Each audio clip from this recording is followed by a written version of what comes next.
bonheur pour moi, un privilège et un honneur de me tenir ici ce soir afin de pouvoir ouvrir mon cœur et ma bouche pour que le Seigneur les remplisse et me permette de distiller dans votre vie quelque chose qui puisse vous communiquer une bénédiction et vous donner de partir avec une nouvelle dimension de foi. Parce que ce qui est important, c'est que vous ayez la foi. Parce que sans la foi, il est impossible de plaire à Dieu. Vous aurez l'occasion d'entendre mon histoire pour ceux qui viennent pour la première fois ou qui me rencontrent pour la première fois. Je me prénomme Oumar, mon nom de famille c'est Ouattara. Je suis ivoirien d'origine et j'étais musulman. Et j'ai rencontré Jésus à un moment donné de ma vie où je me posais des questions en rapport avec mon salut. Parce que étant jeune musulman, je n'étais pas sûr si je mourais, où est-ce que j'allais me retrouver. Et c'était dans cette quête, dans ces recherches, que j'ai rencontré Jésus. Et vous allez entendre parler de cela. Mais ce qui m'importe aujourd'hui, c'est que j'ai répondu à une invitation très importante. Je vous le disais tout à l'heure, cette conférence n'est pas une conférence ordinaire. Ce n'est pas une conférence peut-être comme celle qu'on a l'habitude d'avoir. C'est vraiment un rendez-vous avec le divin. Pourquoi? Parce que nous sommes dans sa présence. Dans sa présence, pourquoi? Pour que nous nous levions. Nous nous levions pour faire quoi? Parce que pour moi, lève-toi, c'est un ordre, c'est un commandement. Dieu nous appelle à faire quelque chose que certainement nous ne sommes peut-être pas en train de faire. Ou peut-être que nous faisons, mais nous ne le faisons pas comme il souhaite que nous le fassions. Je suis convaincu que depuis hier, avec l'introduction que nous a donnée le docteur Ruki, qui nous a permis de comprendre qu'il est essentiel et important pour nous que nous nous reconnections à lui pour que nous puissions manifester ce pourquoi nous sommes sur terre. Et ce matin, je vous dis, ce gars, il est bon. Pour ceux qui n'étaient pas là ce matin, j'espère qu'il y a un enregistrement pour que vous puissiez vous imprégner de ce que nous avons reçu ce matin. Le serviteur de Dieu, l'homme de Dieu, Jonathan. Waouh! Il nous a transportés dans une dimension où nous sommes allés fouiller, là où nous n'avons pas l'habitude de fouiller, pour retrouver les blessures, les plaies qui nous empêchaient d'avancer et qui est un remède, un nouveau baume pour nous permettre de panser ces blessures. C'était extraordinaire. Je souhaiterais que vous acclamiez le Seigneur pour la vie de Jonathan. Alléluia.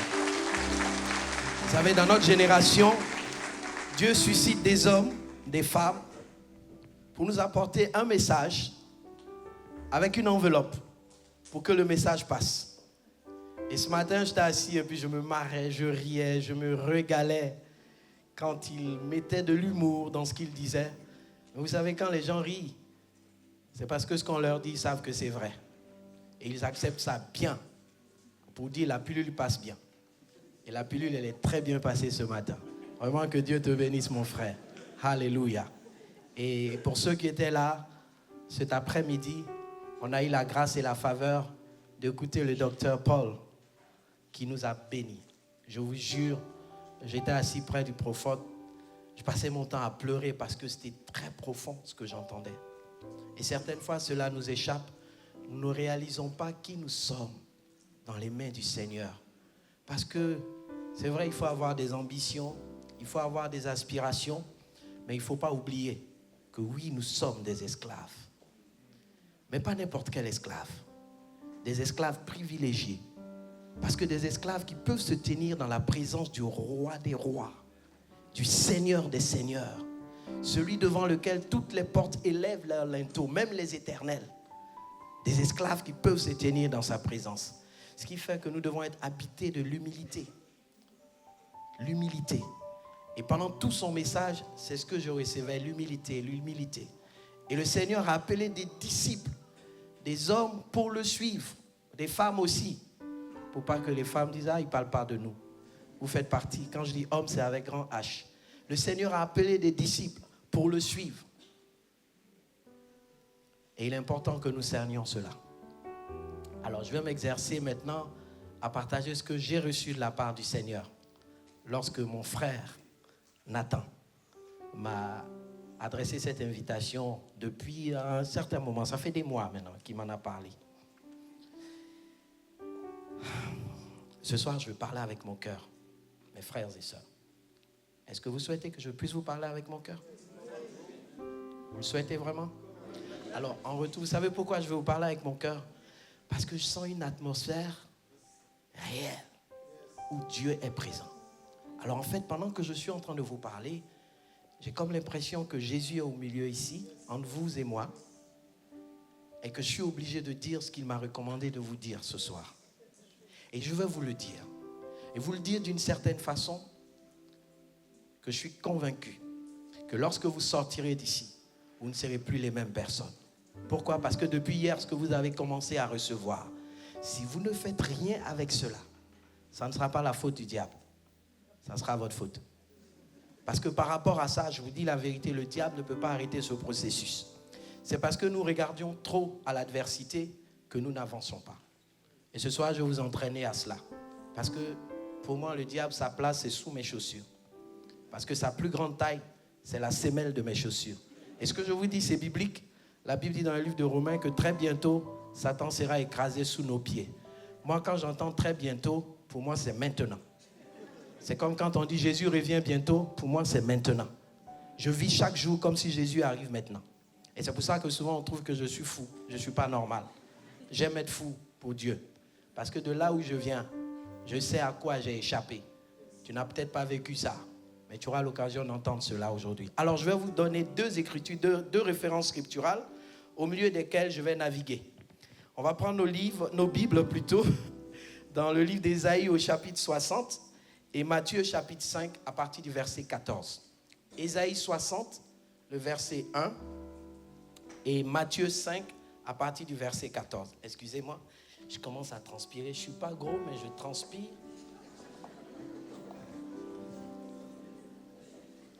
Je sais que quelqu'un est en train de dire, qu'est-ce qu'il veut dire? Je transpire beaucoup parce que je bois beaucoup d'eau. C'est bon, docteur, de boire de l'eau. Doctor, is it good to drink some water? A lot of water. Thank you very much. OK. Ésaïe 60 à partir du verset 1. Si vous y êtes, dites nous y sommes. Non, vous n'y êtes pas encore. Si tout le monde a trouvé la référence scripturale, dites Amen. Amen. L'amen est encore très faible. Je ne parle pas de l'écran, je parle de vous, vos Bibles, vos tablettes, vos téléphones portables. C'est bon? On y va. Ésaïe 60 à partir du verset 1. Lève-toi, sois éclairé, car ta lumière arrive. Et la gloire de l'Éternel se lève sur toi. Voici, les ténèbres couvrent la terre et l'obscurité les peuples. Mais sur toi, l'Éternel se lève. Sur toi, sa gloire apparaît. Allons dans Matthieu 5, partie du verset 14. Habituellement, on lit le verset 13, mais je voudrais que nous soyons concentrés sur le verset, à partir du verset 14. C'est Jésus qui parle. Vous êtes la lumière du monde. Une ville située sur une montagne ne peut être cachée. Et on n'allume pas une lampe pour la mettre sous le boisseau, mais on la met sur le chandelier et elle éclaire tous ceux qui sont dans la maison. Que votre lumière luise ainsi devant les hommes, afin qu'ils voient vos bonnes œuvres et qu'ils glorifient votre Père qui est dans les cieux. Que le Seigneur bénisse la lecture de sa parole. Amen. Alors les amis, ce soir, comme je vous l'ai dit, je vais vous parler avec mon cœur. Mais avant de vous parler, moi aussi, j'ai une tête. J'imagine, je suis créatif, j'innove. Je fais des choses parce que Dieu m'a donné une tête pour entreprendre. Et donc, j'ai essayé de donner un titre à ce que je vais partager avec vous. Le titre de mon message ce jour, c'est « Lève-toi et brille ». Dis à quelqu'un à côté de toi, « Lève-toi et brille ». Dis-lui avec beaucoup d'assurance et de conviction. Israël, lève-toi et brille. Dis-lui cela. Alors, pourquoi je te fais dire ça?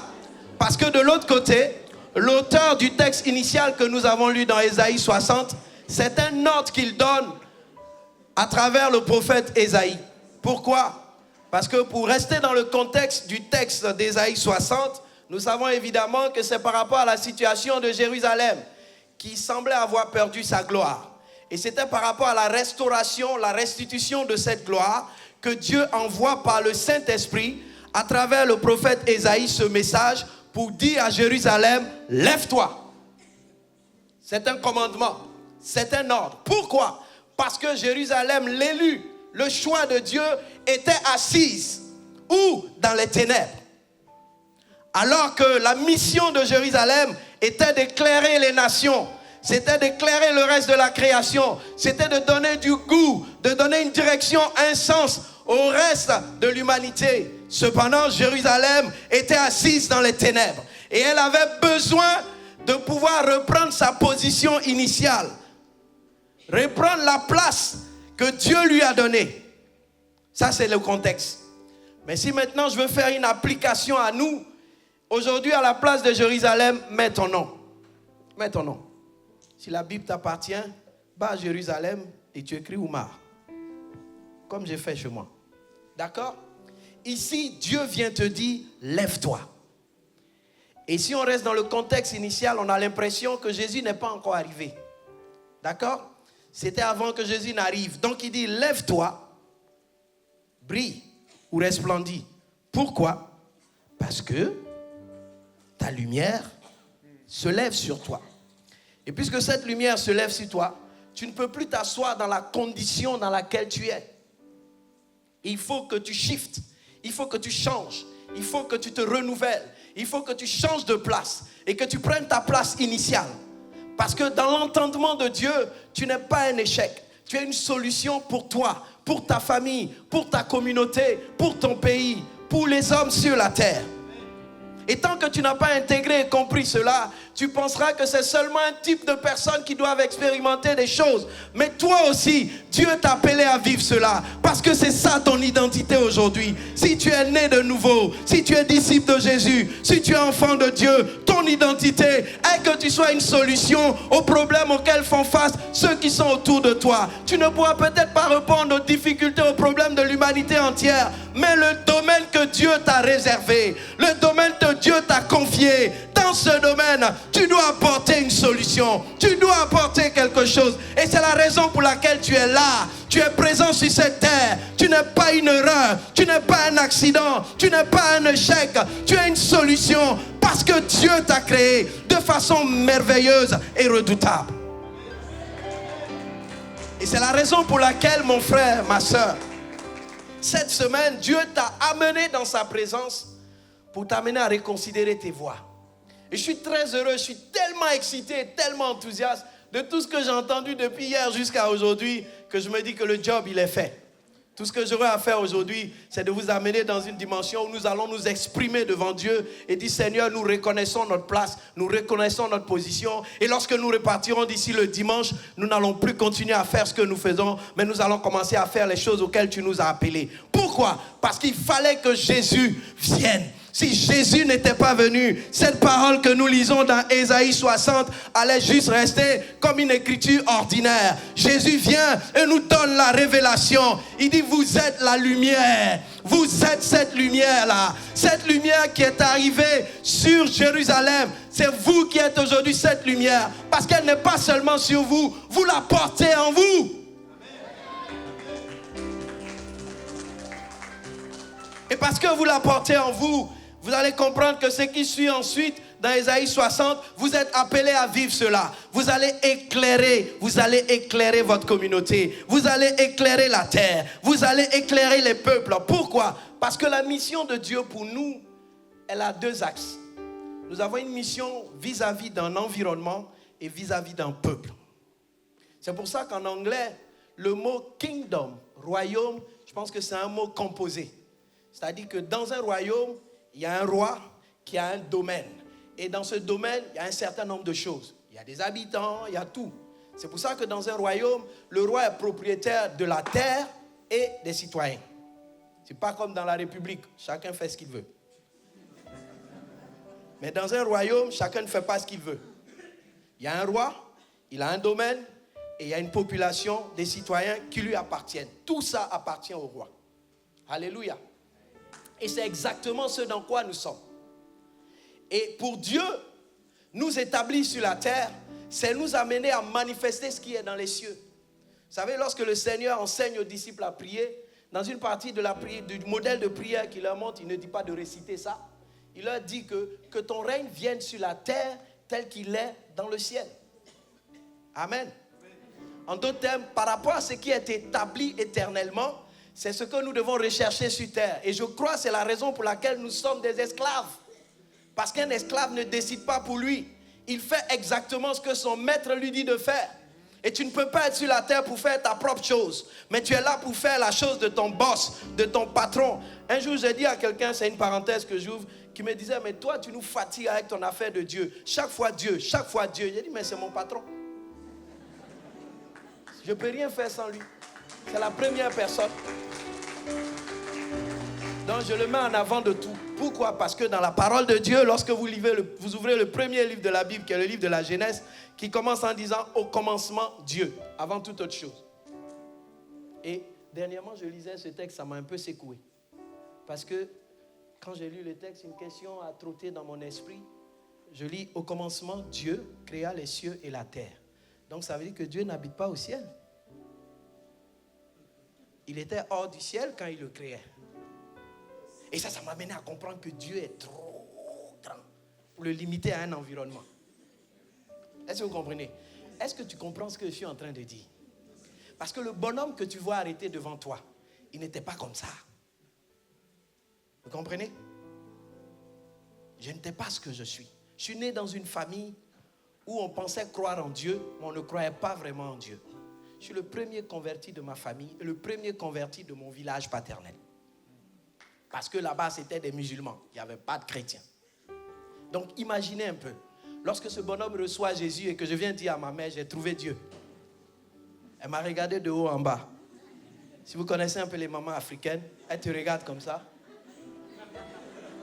Et puis elle fait... Juste pour te dire, tu ne connais pas Dieu plus que moi. Je t'ai porté dans mon ventre 9 mois, je connais Dieu plus que toi. Elle dit la vieille. C'est une expression commune chez nous pour appeler la maman. J'ai dit la vieille. Tu ne comprends pas? Elle dit fous-moi la paix. Pour raccourcir l'histoire, cette dame m'a renvoyé de la maison parce que je dérangeais. J'étais un peu barbare quand j'étais jeune chrétien. Ma façon de prier dérangeait tout le monde. Parce que je me levais en 2h, 3h du matin et puis je criais « Béya, Béya, Béya ». Ça vous fait rire. Mais c'est ce qui a fait de moi ce que je suis. Parce qu'au début, avant d'aller à l'école, je n'avais jamais été à l'école. Je n'ai pas eu de pasteur pour m'enseigner, comme on vous enseigne aujourd'hui.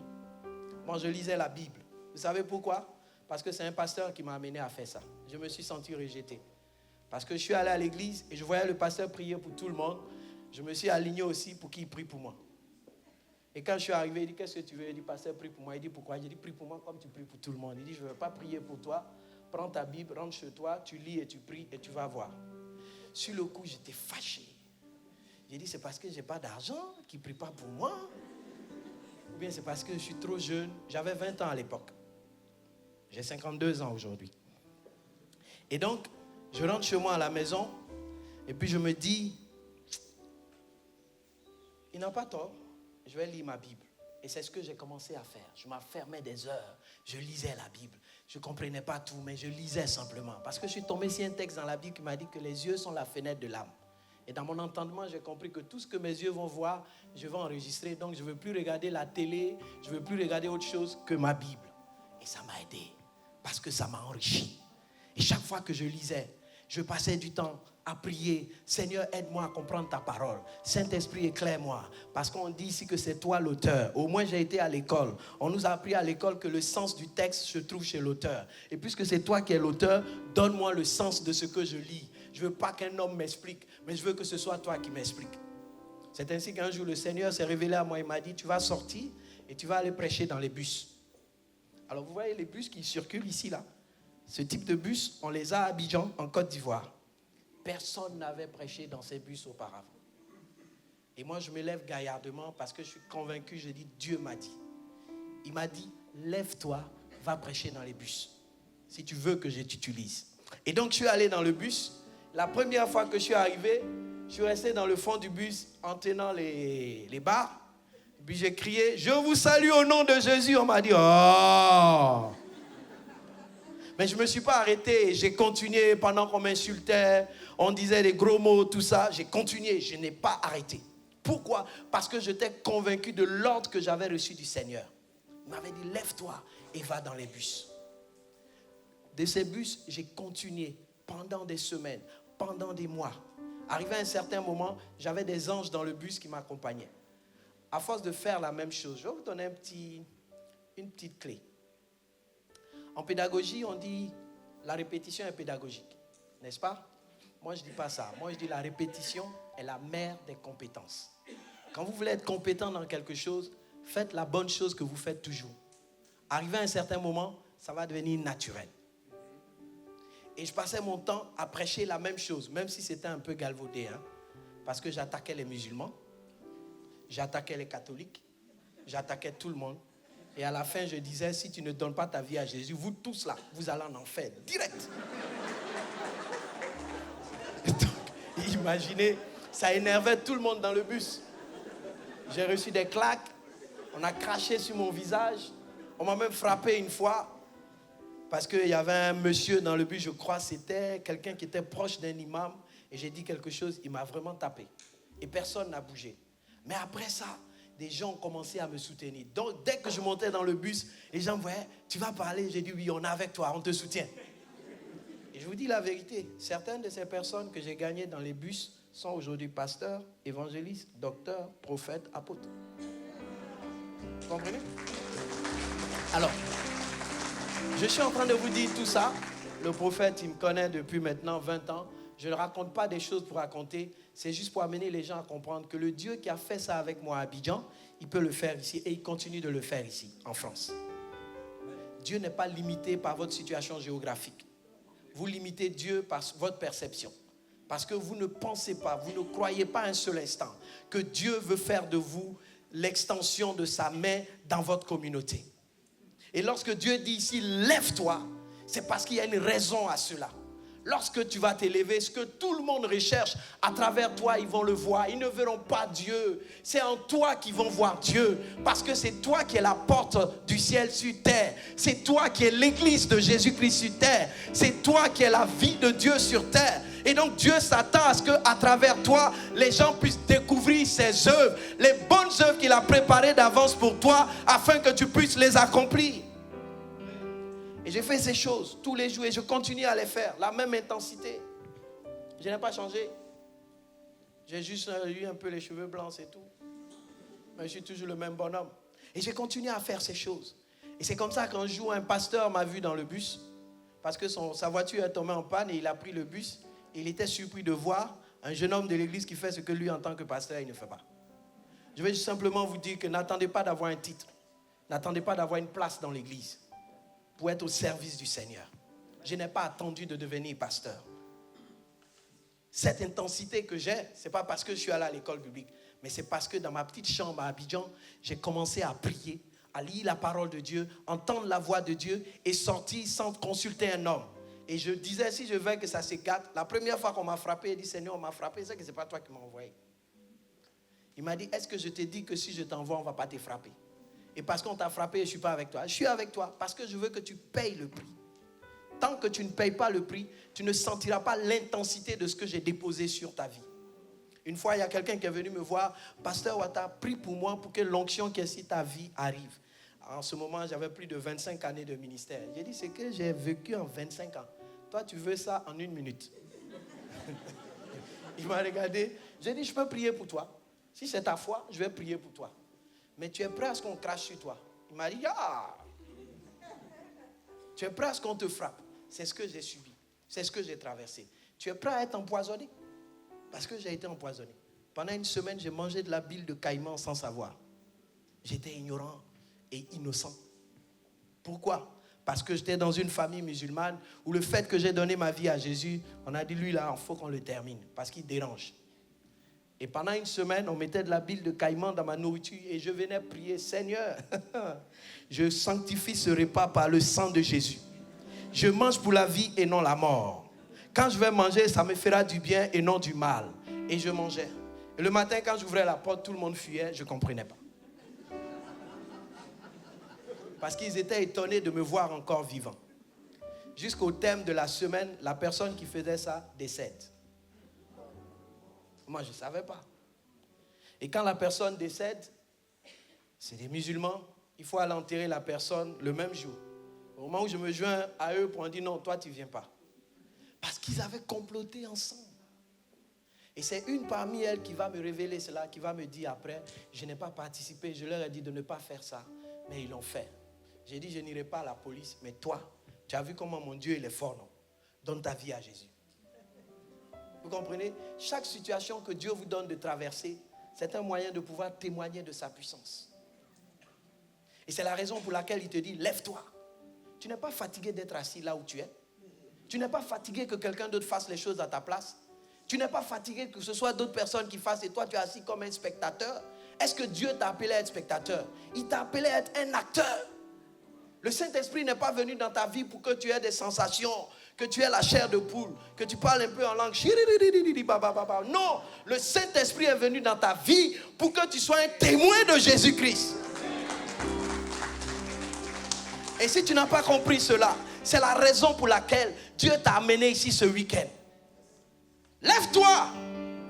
Tu n'es pas fatigué d'être assis dans la boue du péché, dans la boue de la désobéissance, dans la boue de la peur, dans la boue de l'anxiété, dans la boue des choses de ce monde qui t'empêchent de voir réellement la grandeur, la hauteur, la profondeur de celui qui est venu, qui a payé le prix, qui est mort à la croix, qui a été enseveli et qui est revenu le 3e jour du séjour des morts pour te dire, écoute-moi mon cher Oumar, plus jamais tu seras la même personne, fais-moi confiance, crois en moi, avec moi. Tu vas traverser des moments difficiles. Le malheur t'atteindra souvent, mais je serai là pour te délivrer. Je serai là pour te porter. Ton pied ne va pas heurter des pierres. Tu vas être debout parce que je suis avec toi. Et quand tu entends ça de la part de ce... Est-ce que tu peux t'asseoir? Est-ce que tu peux dormir? Hier, j'ai entendu vous demander qui veut le réveil. Tout le monde a dit, moi. Le réveil commence avec toi. Toi qui dors encore, lève-toi. Il y a une chose que je n'ai pas compris toujours. Quand on parle de réveil, les gens ont l'impression qu'il faut qu'il y ait un grand mouvement où tout le monde tombe sous l'esprit. Les gens parlent en langue, les gens roulent dans la poussière. Et puis on dit, ah là, il y a le réveil. Non, le réveil, c'est une décision personnelle d'abord devant le Seigneur. Le Seigneur dit, viens. Vous savez, quand Dieu vous appelle, il vous appelle seul. Et il vous amène dans un endroit désertique pour vous faire la cour. Vous savez, pour marier ma femme, la femme que j'ai aussi, je suis marié, pour votre information, ça fait 25 ans que je suis marié. J'ai 2 filles, la première a 21 ans et la seconde 18 ans. Alors quand j'ai rencontré ma femme, pour lui faire la cour, je l'ai amenée dans un glacier. Comprenez? Je lui ai dit, ma soeur, je veux parler avec toi. Elle a dit, c'est pourquoi? J'ai dit, on ne peut pas parler comme ça. Je veux que tu passes mardi matin. J'étais encore à l'école biblique quand je lui faisais la cour. J'ai dit, tu passes mardi matin près de l'école. Quand je sors à la récré, on avait une récré à 10h. Il y a un glacier à côté, je vais te dire quelque chose. Et elle est venue, la sœur est venue. J'ai fait exprès parce que si je la prenais dans le groupe des sœurs en crise de l'église, elles allaient toutes me rabaisser parce que j'étais un petit monsieur. Je ne vous cache pas, c'était un complexe pour moi. J'étais petit, donc je me disais, si je vais parler à la sœur. Et donc elle a déjà dit à sa sœur, le frère là, je sais que c'est pour aller me proposer, mais je vais le mettre à sa place. Bon, pour raccourcir l'histoire aujourd'hui, c'est ma reine. Vous connaissez Madagascar? Madagascar, ça fait partie de l'Afrique. Et vous savez, dans les livres anciens en Afrique, on disait les livres de l'Afrique et Madagascar. Madagascar et l'Afrique, c'est indissociable. Je suis l'Afrique, ma femme est Madagascar. Donc, je l'appelle mon Madagascar dans mon Afrique. Et donc, pour raccourcir l'histoire, quand elle vient à ce rendez-vous-là, elle dit, mais pourquoi tu m'as fait venir dans ce glacier? J'ai dit, je voulais qu'on soit seuls. Parce que chaque fois que je te vois, tu es avec les sœurs en crise, parce qu'elle était dans un groupe de prière dans l'église. Puis je dis, tu sais, ma sœur, je ne veux pas tourner autour du pot. Je n'ai pas eu de vision, je n'ai pas eu de rêve. Dieu ne m'a rien dit, c'est moi. Tu me plais. Et je veux que toi et moi, on réfléchisse ensemble comment on va construire une famille. Je lui ai dit la vérité. Et parce que je lui ai dit la vérité, elle était prête à me saquer. Mais le Saint-Esprit lui a dit, attention, je t'ai révélé que je vais te faire épouser un grand homme. Même s'il est petit devant toi là, c'est lui. Alléluia. Et depuis ce jour, elle s'est levée pour se tenir à côté de moi. Pendant que je suis ici avec vous, elle est en train de prier. Vous comprenez? C'est ma première collaboratrice dans le ministère. Et c'est mon premier évangéliste. Tous les supermarchés de l'endroit où j'habite, les caissières la connaissent. Parce qu'elle évangélise à tout vent. Si elle te rencontre tout de suite sans savoir même que tu es chrétien, mon frère, Jésus t'aime. C'est mécanique, c'est automatique avec elle. Juste pour vous dire, frère, que ce que nous sommes, c'est ce que le reste de la création recherche. Ils veulent nous découvrir, ils veulent nous connaître. Comment peux-tu t'asseoir avec ça?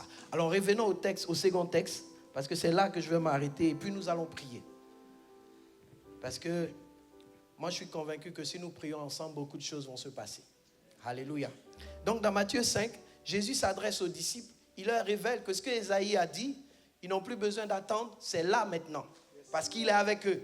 Et il leur dit, maintenant que je suis avec vous, vous êtes devenus, vous, la lumière de ce monde. Et parce que vous êtes la lumière du monde, vous ne pouvez pas vous cacher. Vous n'avez plus le droit à vous cacher. Vous comprenez? Est-ce qu'on peut cacher la lumière? Éteignons toutes les lumières dans cette salle. On allume une simple bougie. Ça va faire une lueur quelque part dans la salle. N'est-ce pas? La lumière est tellement puissante, elle est tellement forte qu'on ne peut pas la cacher. Et donc cette image qu'utilise Jésus pour nous parler, c'est nous faire comprendre que ce que nous sommes, nous ne pouvons pas arrêter de fonctionner et d'œuvrer par rapport à notre identité. On ne peut pas cacher la lumière. Ça, c'est la première des choses. Et la seconde des choses que Jésus dit après cela, il dit, et on n'allume pas une lampe pour la mettre sous le boisseau, mais on la met sur le chandelier. Et ce chandelier doit vous rappeler quelque chose. Jérusalem. Vous comprenez? Ça ne vous rappelle rien? Non seulement on ne doit pas cacher la lumière, mais le chandelier, c'est quoi? Qu'est-ce que ça représente? Répondez-moi les théologiens. Hein? Parlez plus fort. Je veux que ça soit interactif. Répondez-moi. C'est quoi le chandelier? Ça représente quoi?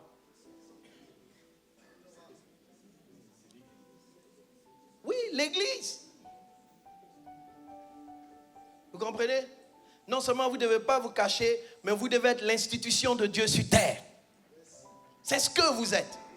C'est pour ça que Paul a employé l'expression « nous sommes ambassadeurs ». Un ambassadeur, il ne parle pas en son nom. Qui a fait de la diplomatie ici? En diplomatie, on enseigne que l'ambassadeur ne parle jamais en son nom. Il parle au nom de l'État, du royaume, du gouvernement qu'il a envoyé en mission. Si vous lui demandez, monsieur l'ambassadeur, quel est votre avis? Il va vous dire, je n'ai pas d'avis. Mais mon gouvernement, voilà ce qu'il souhaite. C'est pour ça que si un ambassadeur vient ici tout de suite, ça signifie que le pays est venu ici. Et c'est ce que toi et moi nous sommes. C'est pour ça que Dieu dit, ne faites pas de mal à mes oints. Ce n'est pas seulement pour ceux qui sont dans le sacerdoce, mais c'est pour chacun de vous, parce que vous êtes un sacerdoce royal. Vous êtes le choix de Dieu. Vous êtes le peuple lit de Dieu. Dieu a mis sa main sur vous. Dieu s'est investi en vous. Il a injecté, inoculé en vous son onction pour qu'à travers cette onction, vous puissiez fonctionner sur terre. Comme des serviteurs, ou comme dirait le docteur Paul, des esclaves. Vous comprenez cela? Ne vous cachez pas, parce que vous êtes l'institution de Dieu sur terre. Et cette institution, quelle est sa mission? Elle doit éclairer tous ceux qui sont autour d'elle. Il emploie ici la maison, mais il veut parler du reste de la création, du reste de l'humanité. Pourquoi? La place de l'Église sur terre, ce n'est pas d'être juste une dénomination. Je ne parle pas de ça, mais je parle de chacun de nous en tant qu'individu. C'est nous l'Église, c'est nous le corps de Christ. C'est en nous que Jésus habite. Et c'est parce que nous sommes rassemblés ici que la présence de Dieu est intense dans ce lieu. À moins que vous soyez ici aujourd'hui et que Jésus n'est pas encore votre Seigneur et votre Sauveur personnel. Si vous n'avez pas reçu Jésus encore dans votre vie, si vous n'êtes pas encore né de nouveau, ce que je suis en train de dire n'aura pas de sens pour vous. Mais si vous l'êtes, ça doit avoir un sens pour vous. Parce que Jésus a payé le prix. C'est pour ça que cette parole, il l'a dit avant de partir à la croix. Mais pour nous aujourd'hui, après la croix, il nous dit des choses d'après la croix. Pourquoi? Parce qu'il a payé le prix. Il n'y aura pas d'autre prix à payer. Oui. Et Et c'est pour ça que chaque jour, j'ai faim de lui. J'ai soif de lui. Il dit, si tu manges ma chair, c'est la nourriture véritable. Tu bois mon sang, c'est le véritable breuvage. Tu manges sa chair, tu bois son sang, tu as la vie éternelle. Vous comprenez, mes chers frères et sœurs? Nous ne devons pas nous cacher. Nous sommes l'institution de Dieu sur terre pour éclairer le monde, l'humanité qu'il a appelé maison. Et il dit que notre lumière luise, que notre éclat, que nous resplendissions ainsi devant les hommes. Quelle est ta mission? Ça commence dans ta maison. Alors pour revenir à ce que je racontais, cette même mère qui m'a mis à la porte, 2 ans après, je l'ai conduite à Christ. Elle est devenue chantre dans l'église. Elle chantait dans les langues vernaculaires dans l'église jusqu'à ce que le Seigneur la rappelle. Ma grande sœur qui était son acolyte, qui était toujours en train de dire, il nous gêne, il nous dérange, il n'a pas parti. Aujourd'hui, elle sert dans l'église du pasteur Mohamed Sanogo, que vous connaissez peut-être en Côte d'Ivoire. Vous comprenez? Mon petit frère, de même. Mes cousins, mes oncles, mes tantes, tout le monde a commencé à suivre. La famille musulmane comme de l'autre côté, tout le monde a commencé à suivre. Pourquoi? Aujourd'hui, je suis chef de famille. Ils ne font rien sans demander mon avis. Ils sont obligés. Je vous dis la vérité, ils sont obligés. Quand tes voix plaisent à l'Éternel, tu seras en paix avec tout le monde. Au début, ils se moquaient de moi, prédicateur. Prédicateur. Aujourd'hui, ils ne disent plus ça. Ils m'appellent Baba. Des grands frères, des aînés qui ont plus de 60 ans, ils m'appellent Papa. Dis quelque chose. Est-ce que vous comprenez? C'est ce que Dieu veut faire de vous. Ce n'est pas une question d'âge. J'ai un ami qui dit l'âge, c'est un numéro. Ce n'est pas une question d'âge. Parce que c'est l'Esprit de l'Éternel en vous qui va faire toute la différence dans vos familles, dans vos communautés, dans le pays où nous sommes aujourd'hui, la France, que je porte dans mon cœur depuis lorsque j'étais en Côte d'Ivoire. Pas comme un jeune Africain qui voulait immigrer parce que la vérité, je suis d'origine française. Oui, j'ai du sang français, je suis corse de par mon arrière-grand-père. Oui, j'ai déjà dit au prophète, il sait. Le père de ma grand-mère maternelle, c'était un marin corse qui est venu s'installer en Côte d'Ivoire. Et il a pris une côtière. Et il a eu ma grand-mère. Et ma grand-mère a eu ma mère. Vous comprenez? Donc je suis français. Alors quand j'étais tout jeune en Côte d'Ivoire, ma grand-mère me disait toujours, la courtoisie est française. Il faut que tu t'imprègnes en lisant de bons livres. Donc j'étais toujours au centre culturel français et je lisais des livres. Et quand je me suis converti, je vous dis la vérité, les livres que j'achetais, c'était des livres sur l'histoire de l'Église en France, que je lisais. Je ne m'imprégnais que de ça. Les premières missions en France, tout ce qui s'est passé dans l'histoire de l'Église. Où je suis aujourd'hui, j'avais vu ça, Valence, toutes ces choses, je voyais ça dans les livres que je lisais. Et je ne comprenais pas moi-même pourquoi. Et quand je suis arrivé à un stade de mon ministère, dans le service pour le Seigneur me dit un jour, je t'envoie en France. Et puis j'ai dit à ma femme, elle a dit, d'accord, on verra. Elle n'a pas trop cru. Et je suis allé dire à mon pasteur, le Seigneur me dit qu'il m'envoie en France. Mon pasteur m'a regardé, il a souri, il dit, ah les jeunes pasteurs, dès que vous devenez pasteur, vous voulez voyager, vous voulez faire le tour du monde. J'ai dit non, c'est pas ça, mais je sens cette conviction en moi que je dois être en France. Et puis on organise une convention de fin d'année. On invite un orateur qui vient d'un pays voisin. Et il fait la convention toute la semaine. Et le dernier jour, le dimanche, parce que je suis aussi interprète et traducteur, c'est moi qui dois interpréter le pasteur. Pendant que je monte sur l'estrade pour le rejoindre, j'arrive et puis il me regarde et dit, young man, stood there. Il me dit, jeune homme, arrête-toi là. Il dit, pendant que je te voyais venir, je te vois accroupi sur une carte, la carte de la France. Et je te vois sortir de la France pour entrer en Suisse, en Belgique, dans les pays francophones du monde, pour prêcher l'évangile. Mon pasteur était devant, il s'est levé. Il dit, waouh. Il dit, il m'en a parlé, il m'en a parlé. Et puis il dit, ce n'est pas tout. Le ministère en toi va fleurir comme une tulipe. Et Dieu me dit de te dire qu'il n'est pas pressé avec toi. Il va prendre un peu d'ici, un peu de là, et il va te faire. Et je vois un manteau prophétique sur toi. Moi, j'étais là, je regardais le monsieur. Je me dis, moi, Dieu m'a dit ça déjà en avance. Parce que je vais vous dire quelque chose. Quand Dieu envoie quelqu'un pour vous parler, il vous a déjà dit. Si vous êtes en communion avec lui. C'est pour ça que je dis toujours aux gens, quand tu entends une parole, mêle-la de foi et prie avec cette parole. Quand vous recevez une parole, ne soyez pas content, excité, j'ai reçu ça. Non, va prier avec. Parce qu'il y a quelqu'un qui n'aime pas ce que tu as entendu. Il va tout faire pour que ça ne se passe pas. Vous savez pourquoi? lorsque l'ange Gabriel est descendu chez Marie pour lui annoncer que le saint enfant qui naîtra d'elle sera appelé Emmanuel, Satan était là, il a vu. Dès que Gabriel est reparti, il allait voir Joseph. Il dit, Joseph, la fille là, il ne faut pas rester avec elle. Parce que si tu restes avec elle, tu vas savoir qu'elle est déjà enceinte. Et la Bible dit quoi? Joseph a décidé secrètement de se séparer de Marie parce qu'il a su qu'elle était enceinte, puisqu'il n'en était pas l'auteur. Et Dieu renvoie Gabriel, il va dire à Joseph de garder la fille. Et Satan n'a pas laissé. Pourquoi? Parce qu'il a entendu une parole prophétique. Et c'est parce qu'il y avait des personnes qui priaient. C'est pour ça que ça a tenu. Siméon et Anne. Quand vous lisez à la naissance de Jésus, lorsqu'on le présente au temple, par les propos de ces deux personnages, vous voyez que c'est parce qu'il y avait une intercession, une prière continuelle de ces paroles qui sont parvenues depuis les livres jusqu'en passant par Gabriel à Marie. Il y avait des personnes, des hommes qui étaient à la brèche et qui priaient intensement pour que la promesse s'accomplisse. Donc ne dormez pas avec ce que vous recevez de Dieu. Lève-toi! Tu ne peux pas t'asseoir. Tu ne peux pas continuer à dormir. Ton réveil, il commence avec toi. S'il faut que tu branches ton réveil pour qu'il sonne tous les matins à 3h ou 4h, tu vas le faire. Mais ce n'est pas de ça que je parle. Je suis en train de parler de prendre une décision dès ce soir.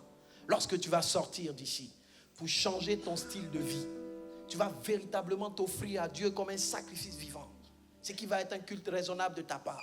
Et tu vas marcher dans le renouvellement de ton intelligence.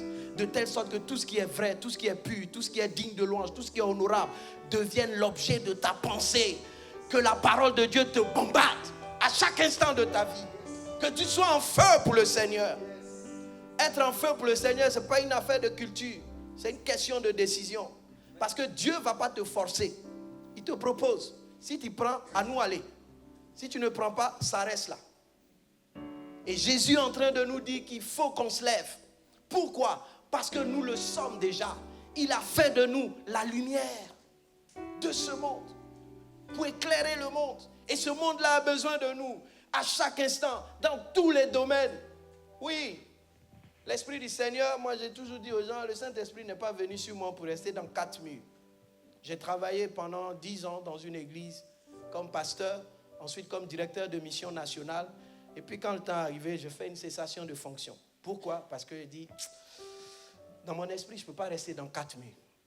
Parce qu'étant déjà directeur de mission nationale, j'étais toujours dans les villes du pays, en train d'ouvrir des branches. Et j'étais arrivé à un stade où j'étais devenu stagnant.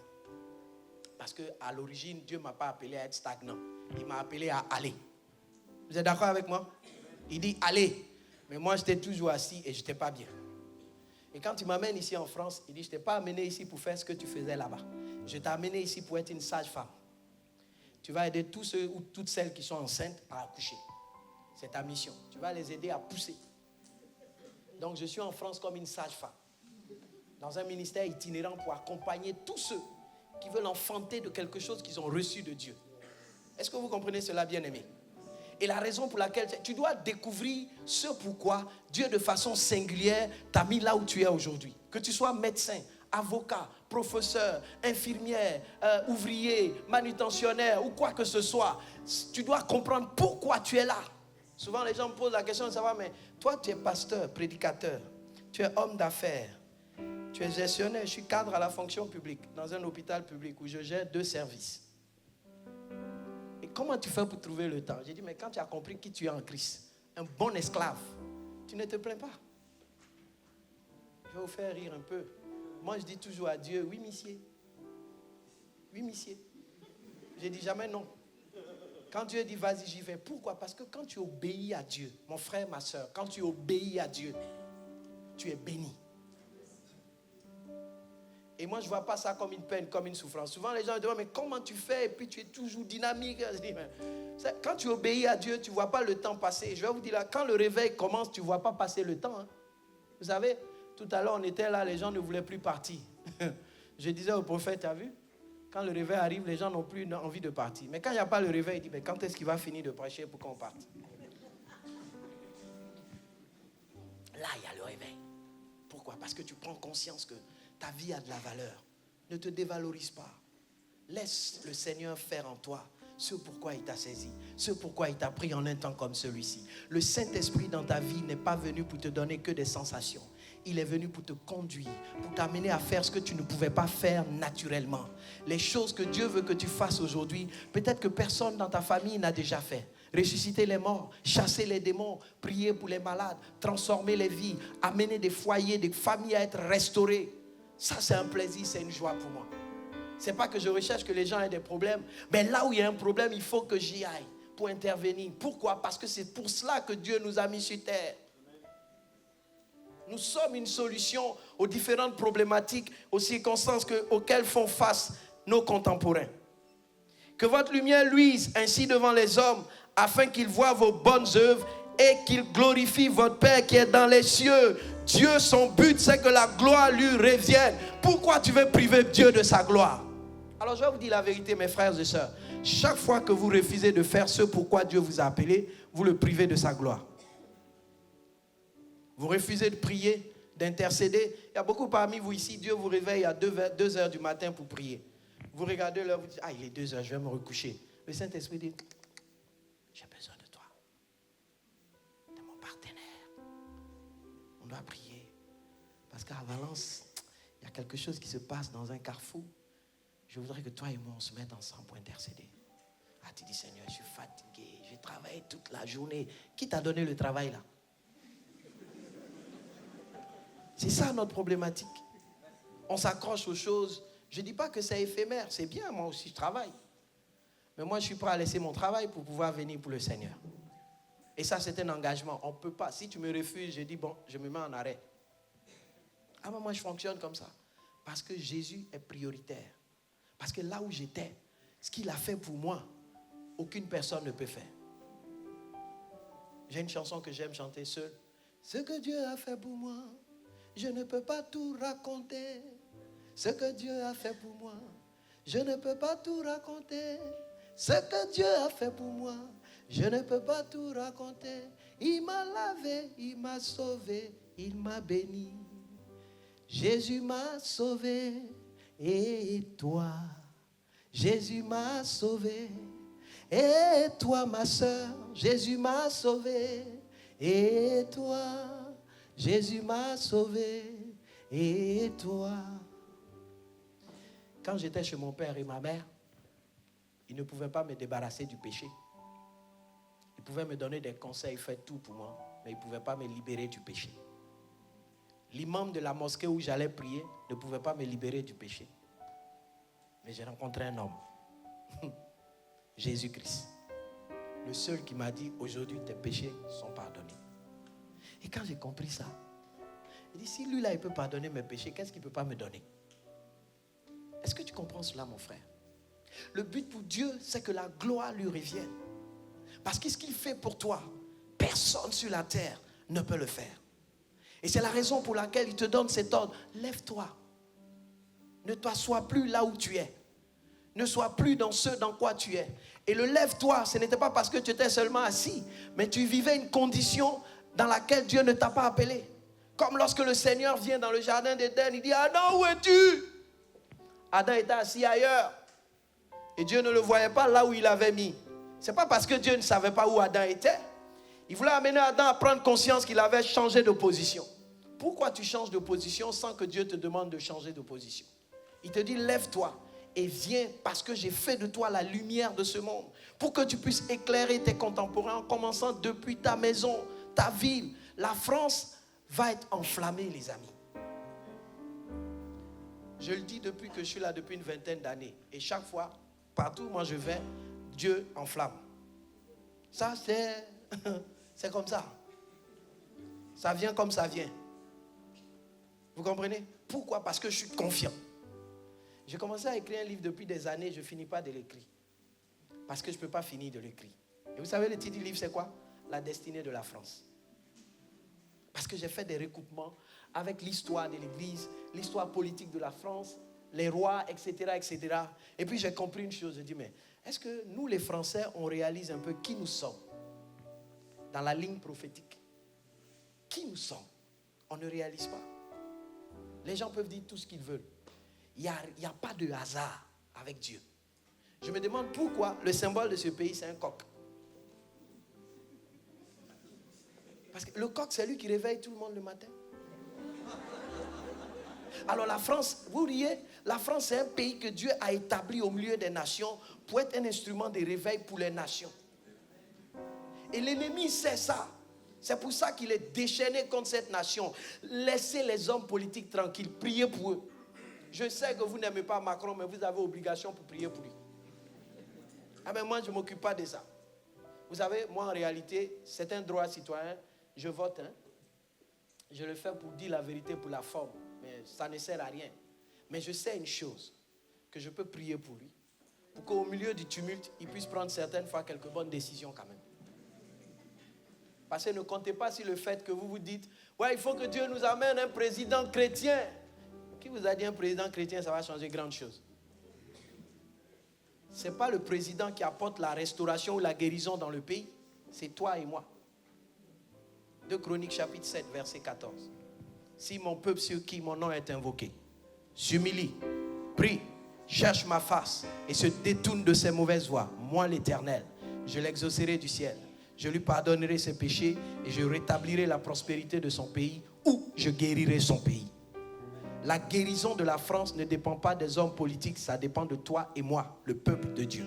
Et tant que tu n'as pas compris ça, certaines fois les gens viennent me voir, ah pasteur, tu as vu les décisions qu'ils ont prises? J'ai dit, je savais qu'ils allaient déjà prendre ces décisions. Parce que quand je disais de prier, venons on va prier, vous savez, j'organise des nuits de prière, que j'appelle le rassemblement des intercesseurs. Alors, je rassemble les pasteurs, les églises pour qu'on prie de 22h à 6h du matin. Ils n'ont pas l'habitude. Ils sont trop confortables. Camembert, saucisson, vin, ils sont trop contents. Moi aussi, je mange ça. Mais en ce qui concerne la destinée du pays, on ne peut pas dormir. Vous savez, souvent j'ai envie de me déplacer en France, aller voir les pasteurs et puis dire, je veux qu'on organise des nuits de prière. On va prier pour la France. Parce que ça marche. Lorsqu'on se lève dans une nation, je vous parle des choses que j'ai vécues. Je viens de la Côte d'Ivoire. J'étais en Côte d'Ivoire quand il y a eu le premier coup d'État, le 21 décembre de 1999. Vous savez quoi? J'étais en pleine lune de miel. Parce que je me suis marié le 18 décembre et j'étais dans l'hôtel et j'entendais les tirs de Kalachnikov. Et puis on m'appelait, on dit, vous êtes en sécurité? Je dis oui, on est à l'hôtel. On dit, bon, profitez. J'ai dit, mais comment ça se passe? On dit, c'est pas bon, restez là-bas. Et puis quand ça s'est calmé, que les militaires sont venus au pouvoir, on est sorti de l'hôtel, je suis rentré avec ma femme à la maison. Toutes les églises étaient fermées. Tous les jours, il y avait un couvre-feu de 18h à 6h du matin. Si on t'attrape à 18h, tu es foutu. Et un soir, j'étais là, mon pasteur m'appelle, il me dit, pasteur, moi je sais que parmi les pasteurs, tu es celui qui est courageux. Je veux qu'on sorte la nuit prier dans la ville. Il dit, hé, pasteur, couvre-feu. Et il dit, Dieu m'a dit qu'on sorte, mais c'est avec toi que je veux le faire. Il dit, ok, je te suis. Tout compte fait, si on t'attrape, on m'attrape. Et on prend la voiture, c'est moi qui conduis. Parce que mon pasteur, il n'aimait pas conduire. Donc on prend la voiture, je conduis, et on arrive à la place de la République. Si vous allez en Côte d'Ivoire, vous allez voir, la place de la République, c'est au centre de la ville, du quartier administratif d'Abidjan, qu'on appelle le plateau. Et on garde devant le bureau de poste, et on marche. Je ne sais pas, je suis mon pasteur. Il dit, on va aller prier à la place de la République, parce que c'est ici qu'a été déclarée l'indépendance de la Côte d'Ivoire. On va prier pour que ça change. J'ai dit, mais pasteur, tu sais que c'est... Il dit, ferme ta bouche, on prie seulement. Donc on était, c'est comme un bassin de piscine. Donc on était dedans et il y a une grande colonne, une espèce d'obélix comme ça, avec une femme qui tient dans une corbeille le cacao, le café, l'ananas au-dessus de sa tête. Et donc on priait dedans. On ne savait pas que les militaires nous avaient déjà détectés. Et pendant qu'on priait, on voit des gros camions de militaires qui viennent s'égarer. Et puis les gens ils descendent avec les arbres. Je vous dis la vérité. En ce moment, si on me plaçait un thermomètre, il allait exploser. Parce que j'ai eu la plus grande peur de ma vie. Mais ce jour-là, ma foi a été galvanisée. J'ai été boosté, frères et sœurs. Et ils sont venus, oh, qu'est-ce que vous faites là? Et mon pasteur s'est tenu, il dit, je suis le pasteur Israël Wood. J'ai dit, ah, pasteur. Il dit, on est venu prier pour le pays. Il dit, ah, mais il fallait me demander l'autorisation. Il dit, si je vous demandais, vous n'allez pas me donner. Mais maintenant qu'on est là, faites ce que vous voulez. Ah non, pasteur, on ne peut pas toucher les hommes de Dieu. Priez, on sécurise le secteur, le périmètre. Alors là, les amis, quand j'ai entendu ça, j'ai commencé à prier plus fort. Rabababa, et rabababa, rabababa. Mon pasteur se moquait de moi. Et quand on allait à l'église, il a raconté. Il dit, votre pasteur, il tremblait comme ça, comme une mouche. Mais quand les militaires ont dit, on sécurise le périmètre, il a commencé à crier. Maintenant, tous les soirs, je l'appelais, pasteur, on y va. Il dit, il n'y a pas de problème. Et c'était devenu officiel. On priait tous les soirs sur la place de la République. Jusqu'à ce qu'un soir, le général demande à rencontrer mon pasteur. Il dit, pasteur, mes hommes m'ont dit que vous allez prier. Il dit, oui, monsieur le président, nous on veut prier pour la paix dans le pays. Il dit, d'accord, mais vous savez, comme on a mis un couvre-feu, il faut que vous respectez. Il dit, on va respecter ça. Parce que nous, on doit respecter les autorités. Mais c'est le Seigneur qui m'a dit de le faire. Il a dit, bon d'accord, vous avez l'autorisation. Et on nous a donné un laissez-passer qu'on a collé sur notre voiture. Et on pouvait sortir toutes les nuits. Et on ne restait plus à la place de la République. On allait aux endroits stratégiques du pays pour prier. On prenait autorité sur les endroits et on priait. Vous savez quoi? Le réveil qu'il y a eu après en Côte d'Ivoire, c'est parce qu'on a payé le prix. Et quand ça commençait à bien se passer, tous les pasteurs disaient, on veut venir avec vous. On dit, venez. Et c'était maintenant la fête. Mais il faut que quelqu'un paye le prix. Et c'est toi. Si tu ne payes pas le prix aujourd'hui, quand sera-t-il la postérité en France? Et c'est pour ça qu'il faut que tu te lèves. Si tu ne te lèves pas, dès ce soir même, écoute-moi très bien mon frère, tout va dépendre de toi. Que veux-tu que ce pays devienne dans 10 ans, 15 ans, 20 ans? Est-ce que tu veux que ce soit un pays où on a rejeté complètement Dieu? Parce que je vais vous dire, on n'a pas rejeté Dieu encore en France. La preuve, tu es là. Oui ou non? Dieu n'a pas été rejeté en France. Même si on n'en parle pas dans les écoles, dans les institutions étatiques, mais on a encore la liberté pour pouvoir prêcher l'évangile. Vous savez ça? Personne ne va te dire de te réunir ici, puisque vous avez pris la salle. Vous avez le droit de le faire. Il y a des endroits où les gens n'ont pas le droit. Le docteur Ricky nous l'a dit hier en Chine. Ils ont tout fermé. On n'a pas encore fermé. Mais toi, je ne sais pas. On est dans une espèce de confort et puis on ne réalise pas. Il y a des endroits quand vous allez et qu'on leur dit, en France, là, quand ils disent aux gens, on va prier, ils disent, la prière, elle va finir à quelle heure? Ils disent, quoi? Les gens avec qui je marche, quand vous parlez de prière, ils sont très excités. Parce qu'ils savent que c'est en ce moment-là qu'ils vont faire des décrets, des déclarations. Ils vont déclarer des choses. Et ça va se passer. Pourquoi? Parce qu'ils savent qui ils sont. Et tu dois savoir qui tu es. Tu n'es pas n'importe qui. Tu es la lumière de ce monde. Oui, c'est vrai, tu es esclave. Mais un esclave qui a été établi par Jésus pour éclairer les autres. C'est pas que c'est un privilège et un honneur pour toi d'être au service du Seigneur, de vivre pour Jésus. C'est pour ça, certaines fois, je ne vais pas vous cacher, il y a des gens qui viennent avec des sujets de prière, je dis, je ne prie pas. Parce que je dis, ça, c'est la facilité. On ne prie pas pour ça. Je veux que tu pries pour toi. Il y a des gens qui viennent me voir très souvent, tu peux prier pour moi, je veux me marier. Et je leur dis, tu n'es pas encore prêt pour te marier. Parce que quand on est prêt pour se marier, on ne dit pas, prie pour moi et me marier. Tu vas chercher la femme. Il me regarde et puis il dit, mais c'est vrai. Parce que le mariage là, c'est une question de maturité. Quand tu es prêt, tu ne demandes pas l'avis de quelqu'un. Tu vas rencontrer la personne et puis tu lui dis, vraiment ma soeur, tu me plais. Je veux qu'on prie ensemble, qu'on fasse des choses ensemble. Et puis la soeur te dit, je vais réfléchir. Vous savez ce que ça veut dire, je vais réfléchir? Je veux voir si vraiment tu es prêt. Comment tu vas faire? Parce que quand elle te dit, je vais réfléchir, et puis tu t'en vas, tu ne reviens plus. Elle te dit, je vais réfléchir. 2 jours après, tu reviens, ma soeur. Et la réflexion, t'en es où? Elle va dire, je continue. Tu ne lâches pas l'affaire. C'est la même chose avec ton engagement avec Dieu. C'est un sacerdoce. C'est une consécration. Sois prêt à payer le prix. Et ça commence dès maintenant. Dès cet instant où nous sommes rassemblés dans ce lieu. Parce que Dieu nous a rassemblés ici. Par sa grâce, à travers son fils, son serviteur, Nathan, nous rassembler ici comme un seul homme, comme un seul peuple. De telle sorte que lorsque nous repartions avec ce que nous recevions ici pour impacter, influencer, apporter quelque chose à nos frères, à nos sœurs. Certaines fois, je me dis, quand je viens à une rencontre comme ça, quand je repars, les choses doivent changer dans ma vie. Parce que moi aussi, je reçois. Même si je donne quelque chose par la grâce de Dieu. Moi aussi, je reçois. Et j'ai reçu énormément cette semaine. Et mon ministère ne va plus jamais être le même. Il va être de plus en plus enthousiaste.